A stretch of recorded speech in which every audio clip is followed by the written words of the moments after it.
Welcome to At Ease with Cooking. I'm Bonnie Kershke, your host for this evening's demonstrations on Holiday Cookies and Confections, Part 1. When we think of the holidays, we naturally think of all the wonderful food that's around us, particularly those scrumptious cookies and confections. Well, we want to help you get started this year early, so we're going to demonstrate a variety of cookie and confection recipes for you here this evening. And we'll begin with one called Meringue Kisses. That's going to be demonstrated by Lorraine Buth. Hi, Lorraine. Hi. This tray looks just wonderful. Why don't you tell us a little bit about your recipe? Okay, Meringue Kisses comes under the heading of, I think, the confections, because every time I make them, we can't figure out if it's a cookie or a candy, because it looks like a cookie but is a little chewy and tastes like candy. And they're very simple. I never make anything that's not simple. And it's something that you can do at the last minute if you've forgotten to have something really fancy or that looks pretty or something, and you can do this up at the last minute. Okay. And it's something that you can get a fairly decent yield from a small amount of ingredients. And that's what's really nice. That's really nice. This recipe, making cookies or candy, whichever you want to call it, this size makes 3 dozen. And all you have in it is this little bit of ingredients right here. Okay. So it's very easy, small amount of ingredients that you probably have on hand anyway. Okay, why don't you go through those for us and tell us how you would assemble this recipe. Okay, and that also is very easy. And you start with 2 egg whites. That's the hardest part of the whole thing, is separating the eggs. Not get the shell in or the yolk. Right. So you separate the two egg whites into a bowl, and then you have 1/8 of a teaspoon, which is just this little teeny tiny one, very small one, and I've measured it out here into this little cup, 1/8 of a teaspoon of cream of tartar, and 1/8 of a teaspoon of salt. And those 3 ingredients you put into a bowl, and you beat them at the high speed until it gets all frothy, and it just kind of foams up and is kind of white and foamy. Then you take 3/4 of a cup of sugar and pour it gradually in as you still beat the egg white mixture. And it takes a while to get it to start to thicken up. And it will thicken and it'll get shiny, very shiny looking. And it's just, you're just making a meringue is what you're doing. And after it gets shiny and stiff, then you can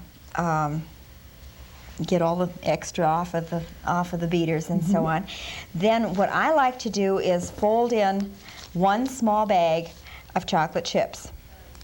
And that's it's a 6-ounce package, and that's all that you would need. And that's all that you need there. And also, I like to add a little peppermint extract. Ooh. A little bit, because peppermint goes a long way. And so be very careful with that. Then, of course, to make them look a little more festive, because it's the holiday time, I've put in green food coloring in some of them, and also some red, so you can mix it together. And you can, of course, make them as dark or as light as you like. Now, I have also, depending on what kind of party you might be serving these at, you could use any kind of food coloring, mix them together, whatever, just to make them different. I've even made them white, but the white ones aren't as pretty. They look kind of like clouds, whereas these are really kind of very Christmassy looking with the red and the green. Right. So then after you get them all put together, then you just spoon them out onto a cookie sheet that has been covered with either wax paper or in this case, I put foil down, something that would make it so they don't stick to the pan. Okay. And you just spoon them out. Then the easy part is you have already preheated your oven to 350 degrees, and you put your cookies in, and you turn it off, and you go to bed. You don't cook them at all? You don't cook them at all. You just leave them in the oven, and so you can make it the night before, and then they're done in the morning. And you don't even have to put them away. I mean, because they've got to cook in that little bit of temperature, Right. evidently dries them out sufficiently. Oh, that's And that wonderfully is- easy, isn't it? That is. It's very simple. Now, if you forgot to make it the night before, you can do it in the morning and leave them in the oven at least 3 hours. But it's really an easy thing to do. Like last night, I put mine in at about midnight and went to bed, and that was it. Oh, that really is wonderfully simple. Little ingredients, doesn't cost very much, and not very much work. You do have to be sure that that temperature is up to 350, Yes, though. it should be preheated so that it has gotten to 350 and shut off. Well, I have a tray of them, the finished product right here. And let's see, we'll put it right here so everybody can see. Put them on a tray that has a nice poinsettias on the doily. Very pretty. And we're going to look forward to trying those later on at the end of the show. Okay. Thank you, Lorraine. And what we have next is Jerry Hankin is going to come and demonstrate chocolate peanut butter swirls.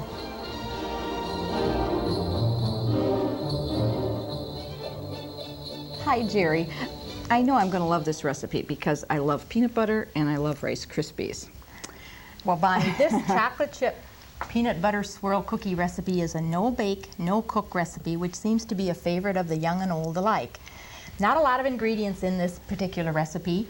It's 1 cup of peanut butter, 1/2 cup of powdered sugar, 1/4 cup of coconut, 1/2 cup of corn syrup, and later on 1/2 pound of chocolate coating mix. Okay. And it's a very simple recipe to put together, and let's do it right now for our Okay. audience to see how easy it is. Okay. We're going to start with a cup of peanut butter, which is a little bit stiff and tricky to get out, but with our wooden spoon here, we'll have it ready here in a minute. Now, this is the creamy type peanut butter. Can you use the chunky type, or? In this particular recipe, I've never used the chunky type, but I don't know why you couldn't. if you want. happen to be a peanut lover, have the chunks in your cookie recipe, I'm sure you could. To the peanut butter, we are going to add 1/2 cup of powdered sugar, and that'll be added. Right to that, we'll add the 1/4 cup of coconut. Okay. Was that like a flaked coconut then? I always use the flaked coconut. It seems okay. if you use the other one is a little stringier, and I think it's a little bit harder to form your cookies after. Then the flake just seems to work a little better.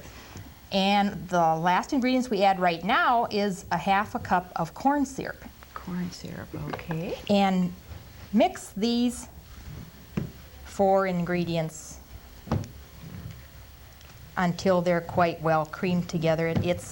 It's really quite simple method.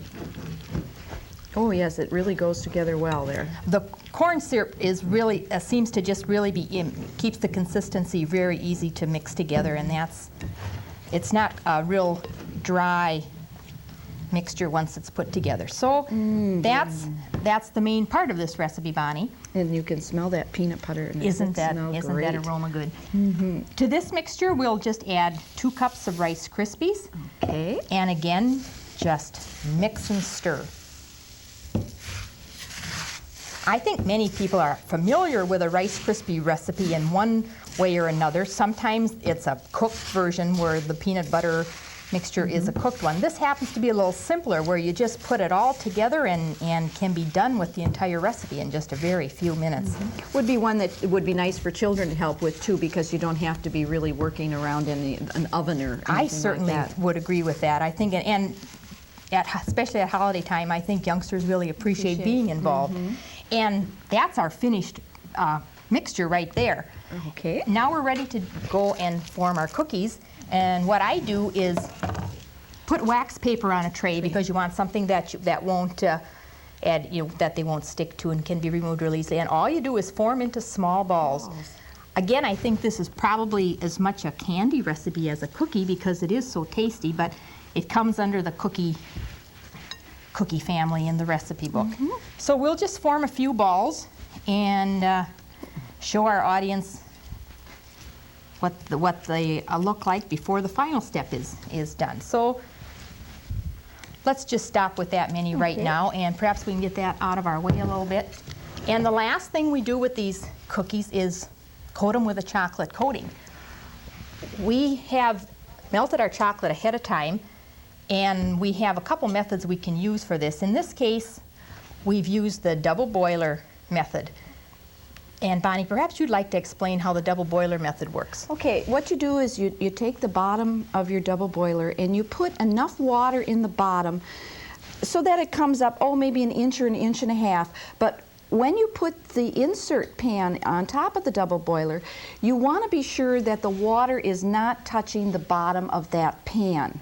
Okay, so first of all, we take that pan of water and we heat that on the stove till it simmers. Then we take it off of the stove, put the insert pan inside, and then put our chocolate inside of it, and then you just wait for, oh, probably about 10 minutes is all it's going to take. And then that chocolate will melt. And as it's melting, I'm going to tip this here, see if you can see it a little bit. It becomes nice and creamy, and you do want to be sure that you stir that thoroughly as it melts. You might not get it all melted the first time you stir it. Just let it sit there and go away for a minute, and then come back a little later and stir it. It shouldn't take more than about 10 minutes for that to melt down. Now you have another method that you use at home. Well, I think perhaps most of the viewing audience would use the microwave method. And in that case, it's very simple. Just put your chocolate into a microwave safe dish and melt it at, I usually don't use full power because it seems to be a little better to watch it. And according to how, I'm not sure just how long it takes. Mine takes about 3 to 4 minutes, but some microwave, the power is different on each one. So you just kind of watch it, and again, stir it as you go to make sure it's well melted. In this case, I've used Hershey chocolate. The coating could really be whatever your taste prefers.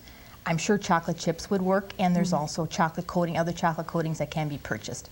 Okay. And so after you've melted the chocolate, just take your peanut butter balls.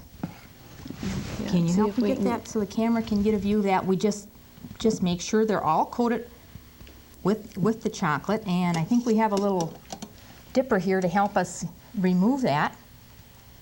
And again, just place them on the wax paper and allow that chocolate to harden. It doesn't take as long as you might think. I usually leave them, leave them on the wax paper tray until they're well set before I pack them into any type of container whatsoever. But that's the finish. That's the last step for your finished product, Bonnie, and it's all very simple. And they almost look like a truffle, don't they? they are really a pretty finished product, and like I say, they're very, very good and a favorite with everyone. Here we have a whole tray of them all finished. Look at those. Who wouldn't want to try one of those? Well, I hope you try one a little later. We will. Okay, you can Bonnie. be sure of that. All our demonstrators will try all of these recipes later on this evening. Very good. Thank you, Jerry, very You're much. welcome. Our next item is called Decorated Christmas Cookies. And we have Elizabeth Frank here who's going to demonstrate them for us.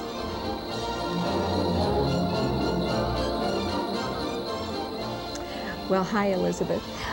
Looking at this tray of cookies here, I know that this is really going to be sort of a multi-purpose dough that you're going to prepare for us today. Could you tell us how you make this dough? Yes, it's a really, really simple recipe, and I'm the mother of a large family, so I go for simple recipes. And I thought probably people would like to make a note of the fact that there are no eggs in it, there's no salt in it because there is butter or oleomargarine, and there also is no leavening agent. There's no baking powder or soda, so it is very simple.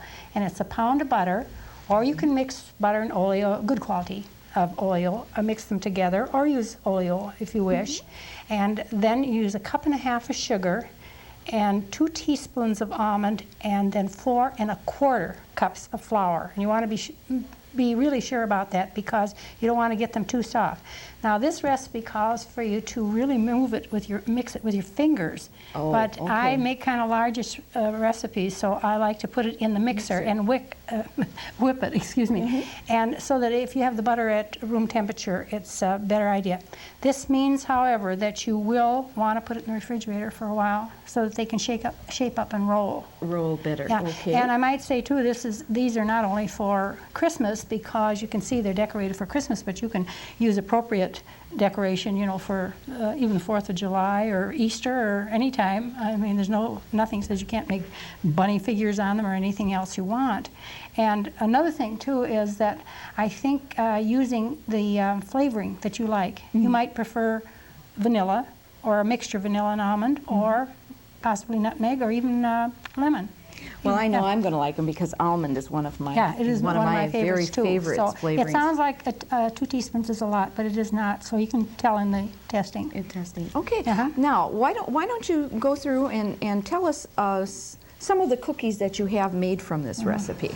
Well, one thing is I like to always have the children to participate. So if a person's got just time to work with the children, start out with the very simplest one. Now, for example, these we would call elfin faces in terms of Christmas. When we made them outside of Christmas time, we called them monkey faces. Monkey faces. But the children just have to put on 3 raisins or 3 chocolate chips. So no matter whatever way you turn the cookie, it's got the elfin face. Oh, how cute. And then when you're making round ones, you might as well just keep on with the cutters and keep making round ones. And then you can decorate them any way you want.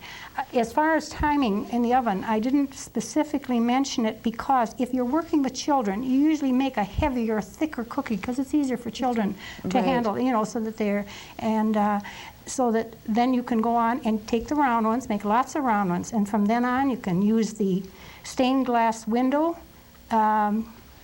decoration, which is made by taking an egg yolk, and it's very simple. You just put about 1/4 teaspoon of water in it. You just actually drops is what it is, and then mix this into a large, the egg yolk. That's all it is, egg yolk with this few drops of water. Mix it all up, then put it into different containers, so of 3 or 4, so that you can put appropriate coloring in each one, and then of course keep each brush for each coloring. And I might suggest that if you put them in tiny bowls like this, even if you have a short-handled paintbrush, it's going to fall out and be awkward. So I would suggest using one about this size so that would be a good. so that each one is, and even it'll hold even this large one. Not as well, but these are a better size as far as that's concerned. Now, I'm sure that those should only be used for cooking too, those paintbrushes. That's right. That's right. And we'll just wash them out carefully to be sure and get that all out. And then all that happens here is that you are taking your egg yolk mixture and you use the various colors and do any design that you want. One thing is that I think, as you've demonstrated here, Bonnie, by putting these on from a tube, that you can go ahead and just finish the cookie as you want. But if you're using the paintbrush that's to be baked onto the cookie, you have to watch, you're using a liquid formation here. You have to watch that you don't touch into each one, otherwise the colors will run. See here, when you don't have any problem when you use the individual and the individual little ornaments or whatever. And then as long as you have, there's another, while you have the dough on the, and this is the way the dough is looks. And it is now pliable, but it was, when it came out of the refrigerator, it was quite stiff. And in order to make squares or diamonds, it's just a cinch. You just take one of your little pie crimpers that you crimp ordinarily around a pie, and simply roll out your dough. And you roll it out as evenly as you want or as thick as you want. Then, when you're going to make the diamonds, you simply go like this, roll your rolling pin back, go like this. You got yourself, you measure, make them as thin as you want, as thick as you want. What a clever idea. You get a nice straight line. Right. And then, when you want to make them into diamonds, you start angling like this. And the reason you do not use the rolling pin then is because you would squash the cookies together. And they wouldn't. And if you want squares, for example, this is just a little colored sugar and a cut almond. You simply do the same process, and then again use your free hand and go this way. Go that way. As large or small or as narrow or as long as you want them. Then also there is, when you roll another batch, you can make the Christmas trees. Because And that's, sure. yeah, right. And I kind of like to invert them like this. I'm very, you get more Yes, cookies get out more of the dough. cookies for I the think. sheet of dough, don't Okay. you? And then if you were going to use the stained glass window effect, you would do that That's right. before you bake it. That's right. Whereas these you would decorate after they've That's already right. been baked. And then, of course, these are kind of with the chocolate shot. And with the little sprinkles of various colors, those can go on also before they are Before they're baked. And the little Santa socks also have the. Aren't they Do they look cute? like Santa Yes, socks? they do. With a little they sprinkle surely or do. whatever. Nicely decorated. And then when you've kind of got all these little odds and ends around the edges here, and you want to get, you're getting kind of tired, that's the time to make little balls. Just roll little balls in your hand and put them on your cookie tray, and you can either squash it in the center with this, or you can make this design, or you can turn it over and make this design, as you Oh, can see I here. see, yes. And then, There you are, very, almost like a star Yeah. effect. That's right, and decorate appropriately. And you see with the Christmas tree, you can, use your imagination for whatever you want. Then when we come down to the Santa Bears and the Santa Clauses.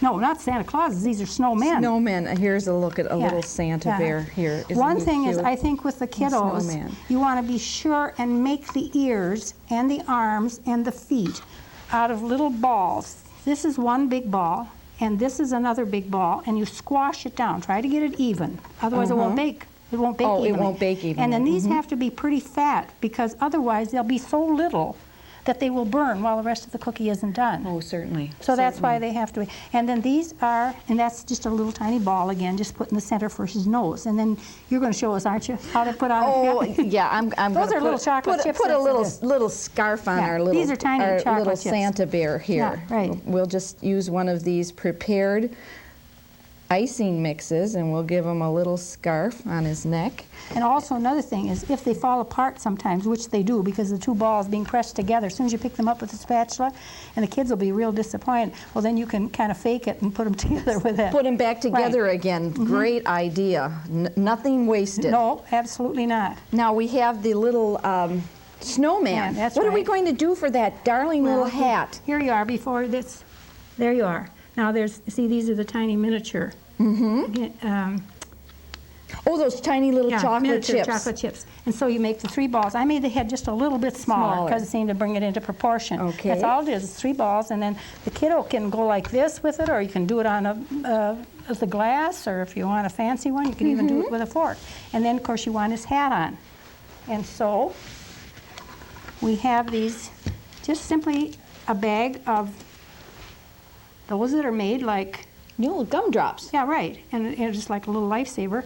And the scissors is used to cut this right through, so that when you get through, you have the 2 pieces Oh, here, but it's certainly. only half of it. And then you cut them in half, and it's a good idea to have a little sugar. I don't know if you can see that on the, from the camera or not, but a little sugar, so that when you lay these down in it, they're not so sticky. You know, Oh, certainly, Yeah, right. certainly. And red or green. And then all you have to do is simply put a little frosting on. Little frosting. Now, And arrange now the the hat. large, regular size type of gumdrop, you just cut that in half. That's right. Looks like That's we right. have one with a green That's hat. right. Let's make one with a red hat. Okay. Red hat here, and then we would use the red frosting here. And isn't that a broom he's handy? Yes. Yeah, Oh, right. look Yeah, at the right. hands. I'm not too good at brooms. I hope you are. Okay, well let's give this a chance here. We're going to probably have to leave this down here for now, because this will have to have a little bit of time to set up. Okay. See, and you then realize too that if you don't make the cookie quite thick, this would fall off his this would head. fall Yeah, off right. of his head, right? So they have to be in proportion. Okay, and then we put the little brim on his hat, and then That's right. when that frosting dries Sets a up. little bit and sets, that'll be. Are you going to put a broom on this Yes, one? let's give him a little broom. I'm going to do this upside down here, so I hope this turns out well.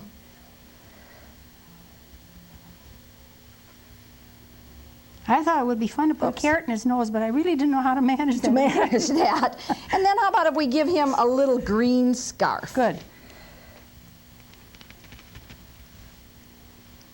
Or you make like a little bow tie too, kind of effect, you know, if they want to do that. You know, it's up to the individual person to be as creative as you want. The kids love this. Oh, I'm sure they would just really have fun making these cookies, and look at all of the variety you get from one right, recipe. it's only one recipe. One recipe. Thank you so much, Elizabeth. You're welcome. We're going to look forward to trying these later, It's fun too. making them.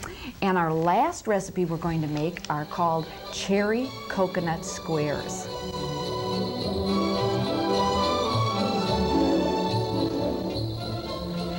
This cherry coconut squares recipe is a little bit different than most cookie recipes you've probably seen before. And the reason for that is because this one is baked twice. And for the first time we bake it, what we're going to use is 1 cup of unsifted flour, a 1/2 cup of soft butter or margarine, and 3 tablespoons of confectioner's sugar.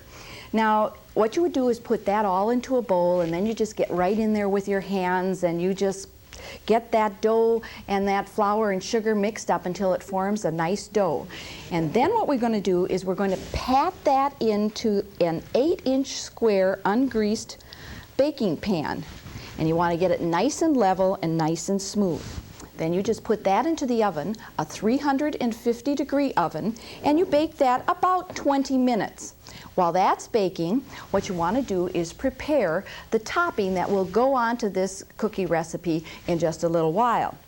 Now, the ingredients for the second part of the recipe include 2 beaten eggs, a 1/4 cup of flour, 1/2 cup of granulated sugar, a 1/2 teaspoon of baking powder, a 1/4 teaspoon of salt, 1 teaspoon of vanilla, 3/4 cup of chopped nuts, and my very favorites happen to be pecans, so that's what I've used. Then a 1/2 cup of flaked coconut, and a 1/2 cup of diced, well-drained maraschino cherries. Now, if you don't want to bother with maraschino cherries, you can use the red candied cherries, and the recipe will be the same. Now, I've put all of those ingredients here in the bowl already, so I'm just going to stir this up. And you can see all that nice white from the coconut and the red from the cherries, and you can smell that vanilla extract. Okay, I will put this aside, and we're going to just pretend that this part of the recipe has already baked and has been cooled. It's important that you let this crust cool. When it has cooled, you take the ingredients in the bowl and you just put it on top.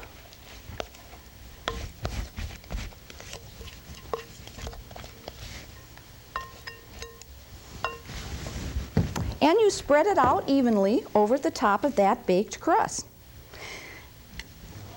It's not very hard. It works very easily, and it's nice in consistency, so it spreads out very easily. Now, what you do with this is you take this and you've left your oven on. It's still at 350 degrees, and then you want to put this in the oven and bake it for an additional 25 minutes. Then when it's baked, you take it out and you cool it on a rack till it's completely cooled. And then, when it's completely cooled, you can cut it into nice little squares. And there you have your cherry coconut squares.